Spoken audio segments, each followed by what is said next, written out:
नमस्कार दोस्तों, कैसे हैं आप लोग? उम्मीद करते हैं बहुत ही ज़्यादा अच्छे होंगे और मैं दिव्या स्वागत करती हूँ अपने यूट्यूब चैनल में आप सभी लोगों का। और आज सुनाएंगे बहुत ही रसेदार और मजेदार गारी गीत। सुन के बताइए लोग कमेंट में कैसन लगा था ये गारी गीत। और ये गारी गीत आप लोग के बीच हम लेके आल बाटी पंडित जी के ऊपर। और दुल्हा समधी मंडप में जितने लोग रहते हैं सबके ऊपर है ये गारी गीत। तो जरूर सुनिएगा और लास्ट तक जरूर सुनिएगा, तभी आप लोग को फुल मजा आने वाला है इस गीत में। तो आइए सुनाते हैं आप लोग के बीच। रोवत है पंडित साले, रोवत है पंडित साले, पीटत है कपार हो बहिनिया के चोरी हो गए। सुना थानेदार हो बहिनिया के चोरी हो गए। सुना चौकीदार हो बहिनिया के चोरी हो गए। रोवत है समधी साले, रोवत है समधी साले, पीटत है कपार हो बहिनिया के चोरी हो गए।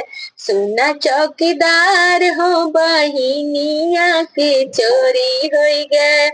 खोजी आए आजमगढ़, खोजी आए अकबरपुर, खोजी आए आजमगढ़, खोजी आए अकबरपुर, खोजी आए फैजाबाद के, खोजी आए फैजाबाद के। एक एक दुकान हो बहिनिया के चोरी हो गए। सुना थानेदार हो बहिनिया के चोरी हो गए। रोवत है सरवा सारे, रोवत है भसरू साले, पीटत है कपार हो बहिनिया के चोरी हो गए। न थानेदार हो बहिनिया के चोरी हो गए। सुना थानेदार हो कि मौसी के चोरी हो गए। खोजी आए बनारस में, खोजी आए जौनपुर, खोजी आए बनारस में, खोजी आए काशी, खोजी आए बदलापुर के, खोजी आए बदलापुर के। एक एक दुकान हो बहिनिया के चोरी हो गए। सुना थानेदार हो बहिनिया के चोरी हो गए। सुना चौकीदार हो बहिनिया के चोरी हो गए। रोवत है बढ़ती हवा साले, रोवत है बढ़ती हवा साले, पीटत है कपार हो बहिनिया के चोरी हो गए। सुना थानेदार हो बहिनिया के चोरी हो गए।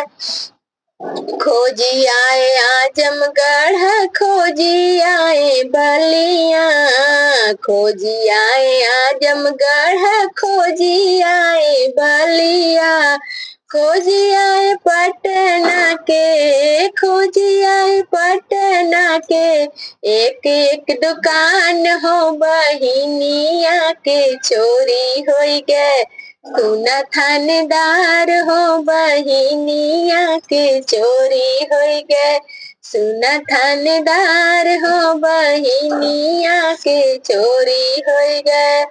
रोवत है पंडित साले, रोवत है भसरू साले, रोवत है समधी साले, पीटत है कपार हो बहिनिया के चोरी हो गए। सुना चौकीदार हो बहिनिया के चोरी हो गए।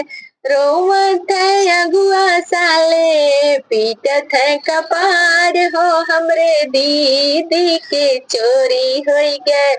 सुना चौकीदार हमरे दीदी के चोरी हो गए।